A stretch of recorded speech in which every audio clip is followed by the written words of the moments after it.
Minister for Panchayati Raj, Dayakar Rao Garu, Honorable Minister for Women, Child and Tribal Welfare, Srimati Satyavati Rathod Garu, former Minister and a thespian and a person who we all look up to, including our Honorable Chief Minister, Rajya Sabha Sabhyulu Shri Captain Lakshmikant Rao Garu, Honorable MLA Husnabad Satish Garu, అదేవిధంగా VC గారు, planning board vice chairman Vinod Kumar గారు, professor Ashok Reddy గారు, and వేదిక ముందు కూర్చున్న ప్రభుత్వ chief whip Vinay Bhaskar గారు, గౌరవ మాజీ ఉప ముఖ్యమంత్రి శాసన మండలి సభ్యులు కడియం శ్రీహరి గారు, వరంగల్ మేయర్ శ్రీమతి సుధారాణి గారు, వర్ధన్నపేట ఎమ్మెల్యే గారు ఆరూరి రమేష్ గారు, ఇంకా పెద్దలందరికీ శంకర్ నాయక్ గారు, మహబాద్ ఎమ్మెల్యే గారు, ఎమ్మెల్సీ సురభి వాణిదేవి గారు, ఇంకా వేదిక ముందు కూర్చున్న పెద్దలందరికీ, అదేవిధంగా వరంగల్ ఎంపీ దయాకర్ గారికి, పసునూరు దయాకర్ గారికి, పేరు పేరున నేను ఎవరో పేర్లు అయితే మర్చిపోయినాను, వాళ్ళందరూ తిట్టుకోవద్దని, మా తమ్ముడు ఇంద్రనీల్ కూడా బాగా చూసుకున్నందుకు, ఇదివరకు నువ్వు పిలిచినప్పుడు రానందుకు, ఇప్పుడు వచ్చినందుకు తిట్టుకోవద్దని కోరుతూ మీ అందరికీ కూడా హృదయపూర్వకంగా all the faculty and all the students here, I thank you for this opportunity. I thank Satish Garu particularly, for having given me the opportunity and the, good fortune of inaugurating the lovely, wonderful-looking innovation and incubation center at KITS. KITS is a wonderful institute. It has produced brilliant academicians. It has produced brilliant scientists. It has produced brilliant, human beings at large. And I'm delighted that, today I've been given an opportunity to visit and interact with some of your students, some of the best, brightest, and also interact with some of the faculty. I'll keep this brief. I'll quickly share two things with you. About 3.5, 4 years ago, Honorable Prime Minister of India had called for a meeting in Delhi. He had called for a meeting with all the political party presidents, and he basically invited all of us to seek our opinions on India turning 75, India's 75th year of independence, and also 150th year of Mahatma Gandhi's birth anniversary.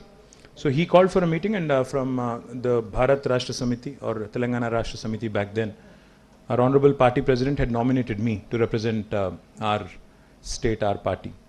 So as part of the meeting, when I went there, I was a bit overwhelmed because there were lots of senior politicians, there were a lot of senior leaders, chief ministers, former chief ministers, etc.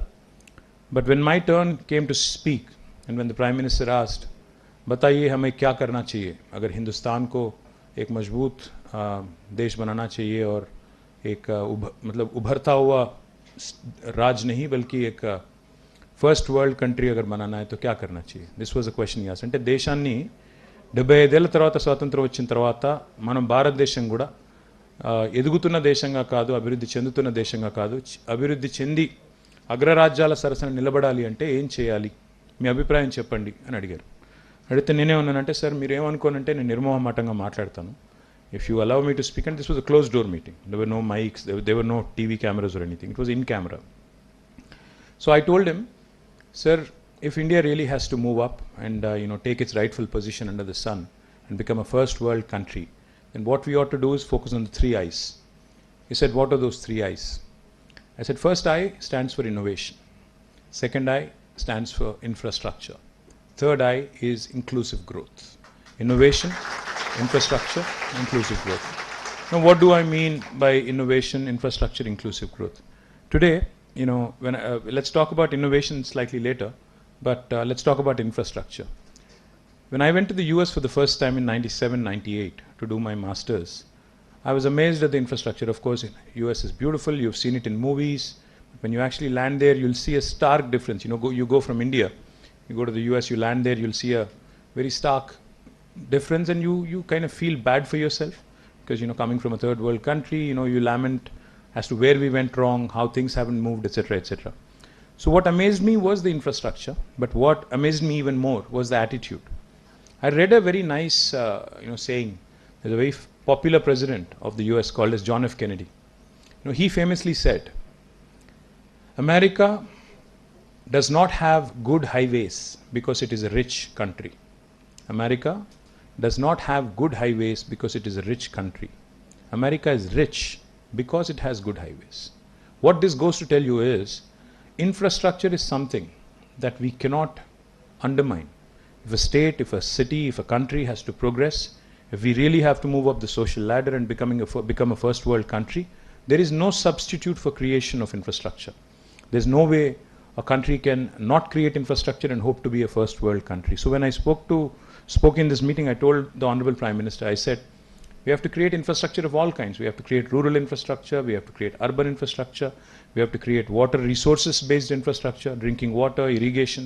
We also have to create power infrastructure, electricity. We have to create ports, airports and seaports. So all of these things, if they have to happen at an expeditious pace, then we also have to invite a lot of capital. And we have to be bold with our economic reforms. మడిగట్టుకుని కూర్చుంటే నడవదు. దేశం ముందుకెళ్ళాలి, బాగుపడాలి, దేశం నిజంగానే ఎదిగిన దేశాల సరసన చేరాలి అని డైలాగులు కొడితే పని అవ్వదు. పని కావాలి అంటే చిన్న ఉదాహరణ చెప్తాను నేను మీకు. ఒకప్పుడు ఇప్పుడు మా తరం అనుకోండి, మా తరం కానీ మా తండ్రి గారి తరం కానీ ఆలోచన ఎట్లా ఉండేది అంటే, నేను ఏదైనా గవర్నమెంట్ జాబ్ సంపాదించుకోవాలి, చదువుకోగానే టీచర్ ఉద్యోగమో లేకపోతే ప్రొఫెసరో లేకపోతే ఇంకోటో గవర్నమెంట్లో ఒక నౌకరీ సంపాదించాలి. ఇక గవర్నమెంట్ దొరకపోతే సెకండ్ ఆప్షన్ కింద ప్రైవేట్ సెక్టర్లో పని చేయాలి. కానీ పని చేసి కూడబెట్టి ఏం చేయాలి అల్టిమేట్గా? ఆఖరికి నేను రిటైర్ అయ్యే నాటికి వరంగల్లో ఒక ఇల్లు కట్టుకొని రిటైర్ కావాలి. రిటైర్ అయినాక పిల్లల పెళ్ళిళ్ళు చేయాలి, సపరేట్గానే ఇంట్లో కూర్చొని సాయంత్రం 7 గంటలకు వార్తలు చూడాలి, పొద్దున్న లేచి ఈనాడు పేపరో ఇంకో పేపరో చదివి మంచిగా రెస్ట్ తీసుకోవాలి. ఇది ఆనాటి యాటిట్యూడ్. అంటే ఏంది ఆనాటి పరిస్థితి? రిటైర్మెంట్ నాటికి ఇల్లు కట్టాలి, ఆనాడు ఎంటర్ అవ్వడమే అదే ఎజెండాతో ఎంటర్ అయ్యేది. ఈరోజు పరిస్థితి ఏంటి? ఈరోజు పిల్లలు, ఇక్కడ ఉన్న పిల్లలందరూ, మీరందరూ ఎక్కడో దగ్గర అయితే you'll have your own startup or you'll basically start working for somebody else. ఎక్కడో దగ్గర జాబ్ వస్తుంది మీకు. వచ్చినాక ఏం చేస్తున్నారు మీరు? మొదటి నెల 2 నెలలు ఫస్ట్ కొనేది ఏంటిది? కారు, ఇల్లు. మొదట కొనేదే కారు, ఇల్లు.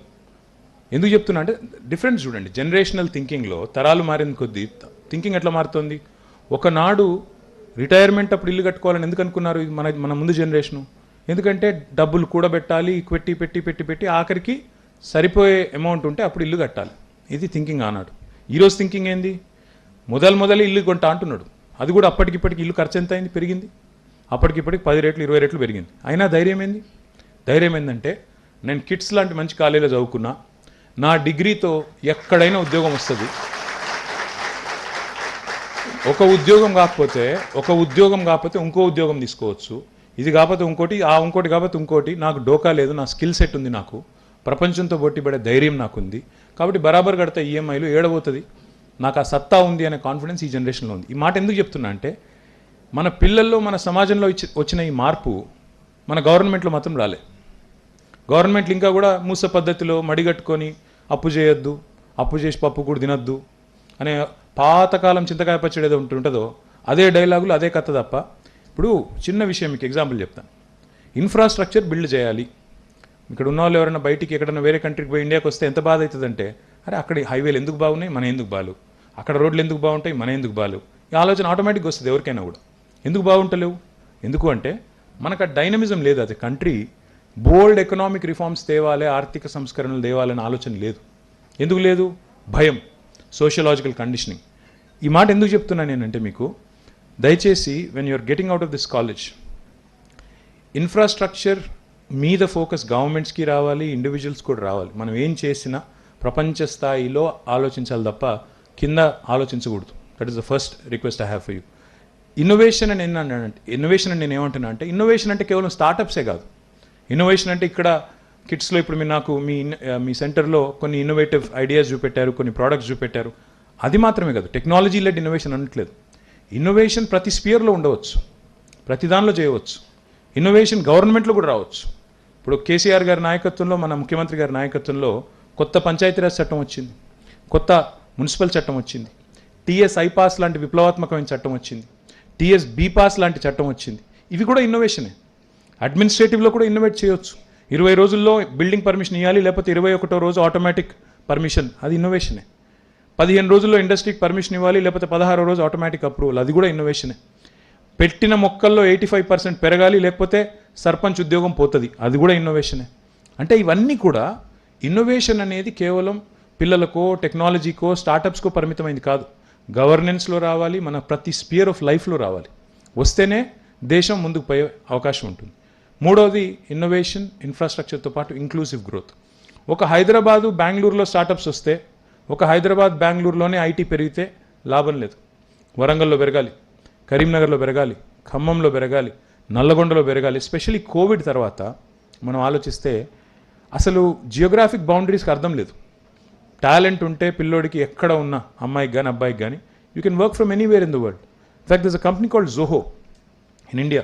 దాని ఫౌండర్ శ్రీధర్ వెంబు అని తమిళనాడు ఆయన ఏం చేస్తున్నాడు, ఓన్లీ టాలెంటెడ్ ప్రోగ్రామర్స్ని గ్రామాల్లో ఉండే వాళ్ళని ఎంచుకుంటున్నాడు. ఆయన ఆఫీస్ లేదు, ఏం లేదు, గ్రామంలో ఉండు, ఎక్కడన్నా ఉండు, చిన్న పట్టణంలో ఉండు, ఎక్కడన్నా ఉండు, హసన్పర్తిలో ఉండు, లేకపోతే మహబాద్లో ఉండు, ఇంకొకడు ఉండు, నాకు కావాలి ఫలానా పని, నాకు డెలివర్ చేస్తావా లేదా, దాంతో మతలబ్. అంటే ఇట్లా redefining and innovating which brings about an inclusive growth. అంటే అమ్మాయా అబ్బాయా కాదు, రూరల్ ఇన్నోవేటరా అర్బన్ ఇన్నోవేటరా కాదు, నీది ఏ కులము ఏ మతం కాదు, అవి ఏవి కాకుండా అందరినీ కలుపుకునే ఒక సమ్మిళితమైన అభివృద్ధి జరిగిన నాడే. దళితుడా, గిరిజనుడా, బీసీయా, ఇంకోటా కాదు, అందరికీ భగవంతుడు ఒకటే రకమైన శక్తి ఇచ్చిండు, అందరికీ భగవంతుడు ఒకటే రకమైన బుర్ర ఇచ్చిండు, ఒకటే రకమైన మనకి బాడీ ఇచ్చిండు. దాన్ని ఎట్లా వాడతావు ఆ బుర్రని, ఆ బుర్రతో నువ్వు ఏం చేయగలుగుతావు అనేదే ముఖ్యం. నా విజ్ఞప్తి ఏంటంటే మీతో, ఇన్నోవేషన్లో, ఇన్ఫ్రాస్ట్రక్చర్లో, ఇంక్లూజివ్ గ్రోత్లో ప్రభుత్వాల పాత్ర ఎంతైతే ఉంటుందో ప్రైవేట్ వ్యక్తులుగా, సమాజంలోని ముఖ్యమైన వ్యక్తులుగా మన పాత్ర కూడా అంతే ఉంటుంది. ఇక్కడ చాలామంది పిల్లలు నేను కలిసినప్పుడు అడిగినా, మీరు ఏం చేస్తారు తర్వాత, కిడ్స్ చదువు అయిపోయిన తర్వాత ఏం చేస్తారంటే, ఒక దగ్గర ఒక 8-10 మంది పిల్లల్ని వరుసగా అడిగితే ఇద్దరేమో స్టార్టప్స్ అన్నారు, ఇద్దరు నేను I'll be an entrepreneur sir, నేను చేస్తాను ఏదైనా చేసి 10 మందికి ఉద్యోగాలు ఇస్తా అన్నారు. మిగతా పిల్లలు మాత్రం చాలామంది నేను విప్రోలో చేస్తాను, ఇన్ఫోసిస్లో చేస్తాను, ఎంబెడెడ్ సిస్టమ్స్లో నేను ఏదైనా ప్రయత్నం చేస్తాను, లేకపోతే VLSI ఏదైనా ఎఫర్ట్ చేస్తాను, ఆ స్పేస్లో పోతాను, ఆడ అవకాశాలు బాగున్నాయి, ఇట్లా చెప్పిండ్రు.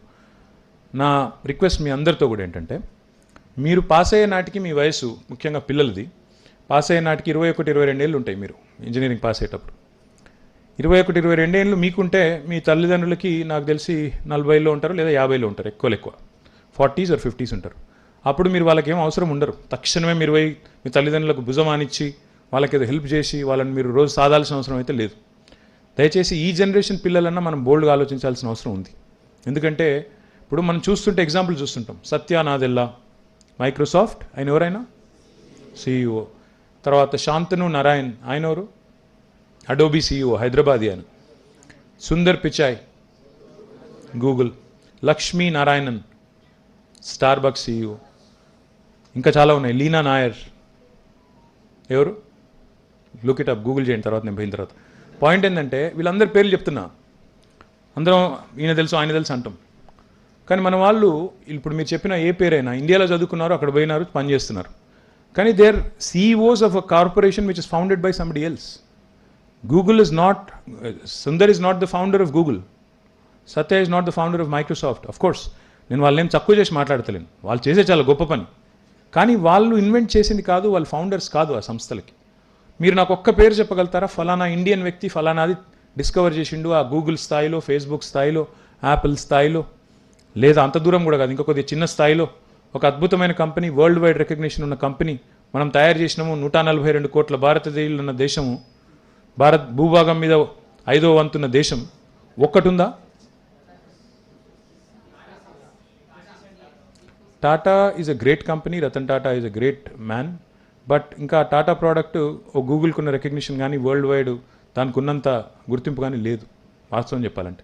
Tata is a great company in India, world wide ఉన్నది. ఇన్ఫోసిస్ కూడా లేదు, జస్ట్ అ సర్వీసెస్ కంపెనీ. నేను వాళ్ళని చిన్నగా చేస్తలేను, వాళ్ళు సాధించింది కూడా గొప్పదే, even what they achieved is big, కానీ వరల్డ్ క్లాస్ డిస్రప్షన్ ఇండియాకి రాలే. ఇంకొక పని చేయండి, ఇంటికి పోతారు కదా ఇప్పుడు మీరు, ఇంటికి పోయినాక మీ ఇంట్లో డ్రాయింగ్ రూమ్లో, మీ ఇంట్లో పోర్టిక్ కింద, మీ ఇంట్లో హాల్లో ఏమేం ప్రోడక్ట్స్ ఉన్నాయో ఒక్కసారి తిరిగి చూడండి, లేదా ఇప్పుడు ఇక్కడనే చూడండి ఏం ప్రోడక్ట్స్ ఉన్నాయో. ఆ కెమెరా ఏం మేకే, అది సోనీ. ఆ కెమెరా ఏంటిదే, అది కూడా సోనేనా? ఈ చూడండి ఒక్కసారి మొత్తం మీ ఇంటికి పోయినాక చూడండి, సోనీ ఉంటుంది, LG ఉంటుంది, ఆడ హ్యుండై కార్ ఉంటుంది, కియా ఉంటుంది, శాంసంగ్ ఉంటుంది, తర్వాత ఇంకేముంటాయి, కెనాన్ ఉంటుంది. ఇందులో ఏ ఒక్కటని ఇండియన్ ప్రోడక్ట్ ఉందా? మీకు ఇన్నోవేషన్ అంటే ఏంటంటే, జపాన్ అనే ఒక దేశం ఉంది, అది యాపిల్ ఉంది మా వినోదన్న చేతిలో. జపాన్ అని ఒక చిన్న దేశం ఉంది. జపాన్ దేశంలో 15% మాత్రమే భూభాగం నివాసయోగ్యమైన భూభాగం. మిగతా 80% అంతా గుట్టలు, కొండలు, నదులు, వంకలు, వాగులు, డొంకలు, అందులో ఎవరు ఉండలేరు. జపాన్ ఒకటే ఒక్క దేశం ప్రపంచంలో భూమి మీద ఆటం బాంబు దాడికి గురైన ఒకే ఒక్క దేశం జపాన్. హిరోషిమా, నాగసాకి మీద సెకండ్ వరల్డ్ వార్లో బాంబు పడింది, మీకు తెలుసు. అక్కడ చాలామంది చచ్చిపోయారు, అదంతా మీకు తెలుసు. జపాన్లో ప్రకృతి యోగ్యంగా ప్రకృతి వనరులు లేవు. అక్కడ ప్రకృతి ఇచ్చిన వనరులు లేవు. తాగుదామంటే నీళ్ళు కూడా చక్కగా లేవు. వాళ్ళకు పంటలు పండించుకునేందుకు జాగలేదు. మళ్ళీ ఎప్పటికప్పుడు సునామీలు వస్తాయి, భూకంపాలు వస్తాయి. కానీ జపాన్ ఈరోజు ప్రపంచంలోనే 3వ అతిపెద్ద ఆర్థిక శక్తి, third most powerful country in the world economy చూసుకుంటే.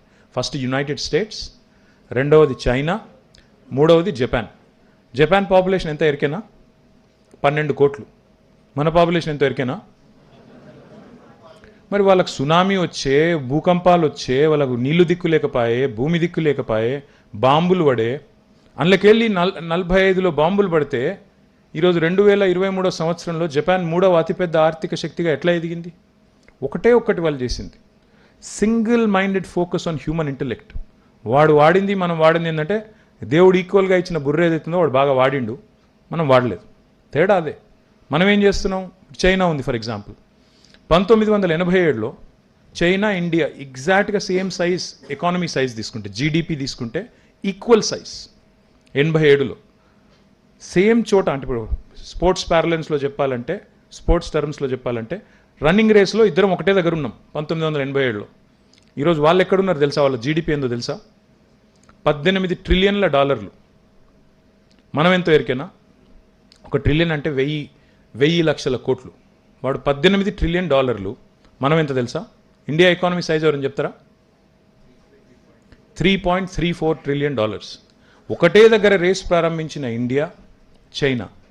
వాళ్ళేమో 36 ఏళ్లలో మనకంటే 6 రెట్లు ముంగటికి వెళ్ళిపోయినారు, మనం వెనుకకే ఉన్నాం. ఎందుకు అంటే మన ప్రయారిటీసు, మన ప్రాధాన్యాలు వేరైపోయినాయి ఈ దేశంలో.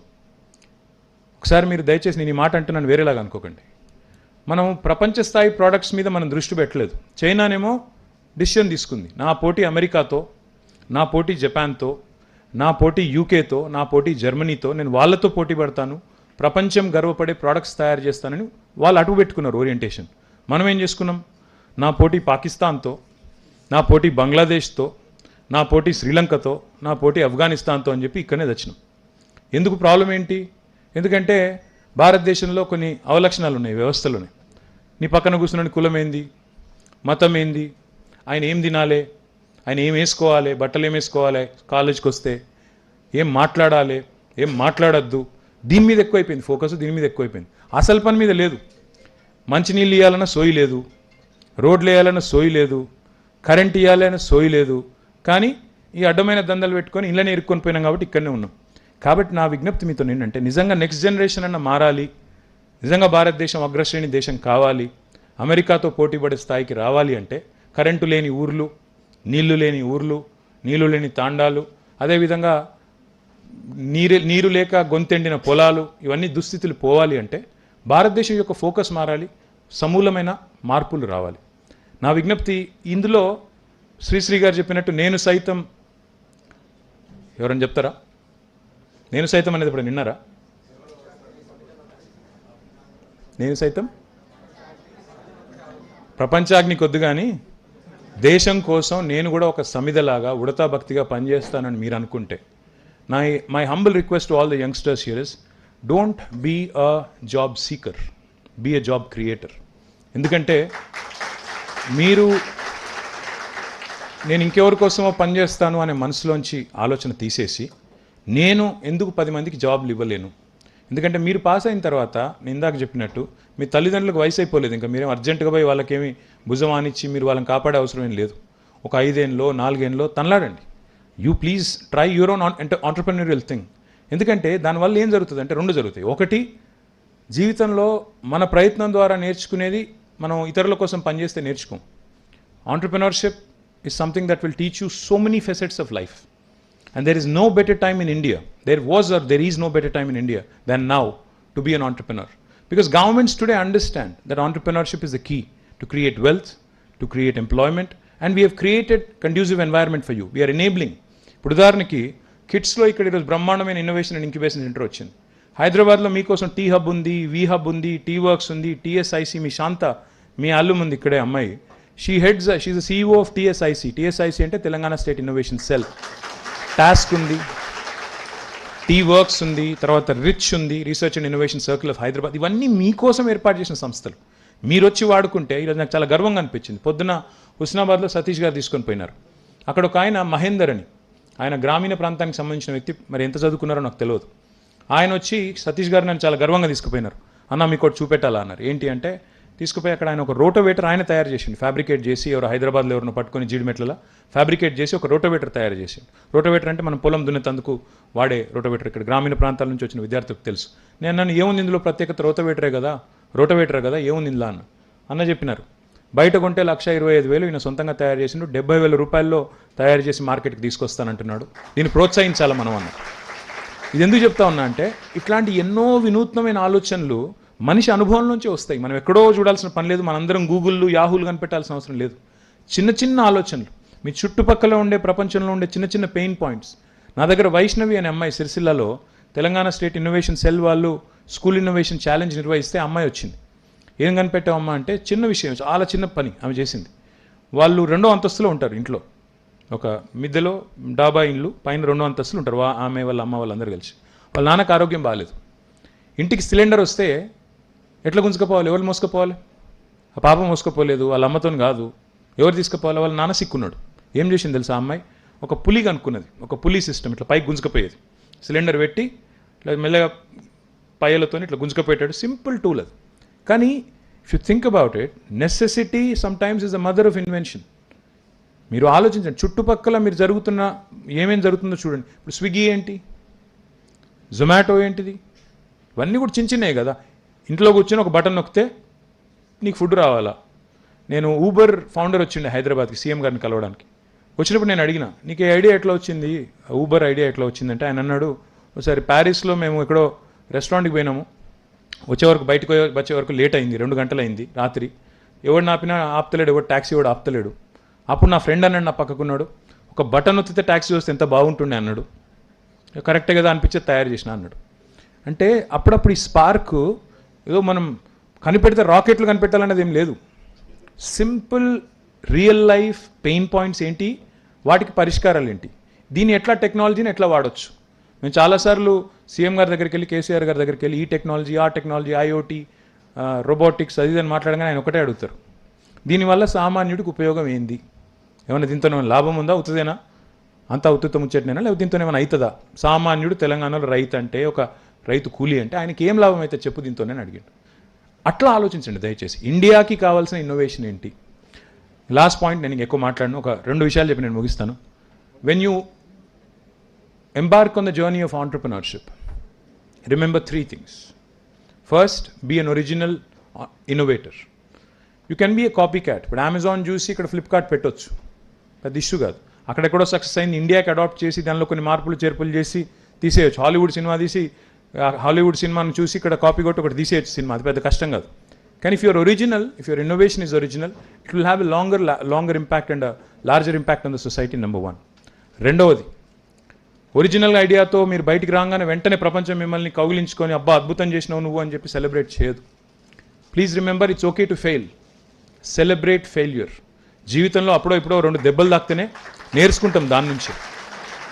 It's okay to fail, it's okay to fail. Fail అంటే క్లాస్లో ఫెయిల్ అవుడు కాదు, నేను చెప్పేది ఆంటర్‌ప్రెన్యూర్‌షిప్లో ఫెయిల్ అవుడు. It's okay to fail, celebrate failure. The third and most important thing, success is always around the corner. మనం చాలాసార్లు ఏంటంటే we want throw in the towel, ఇక నాతో కాదు బంద్ చేద్దాం అనుకుంటాం, కానీ కరెక్ట్గా ఆ మూల మలుపు మీద ఉంటుంది success. It's waiting for you. So remember this and stay focused. Don't give up, don't throw in the towel. KCR గారు కూడా అట్లే అనుకుని బంద్ చేస్తే ఆయన మధ్యలోనే పార్టీ కింద పడ్డప్పుడు దెబ్బ తగిలినప్పుడు తెలంగాణ రాకపోతున్నాయి ఇవాళ. కాబట్టి dream big, be original, celebrate failure, don't give up. Thank you. జై తెలంగాణ.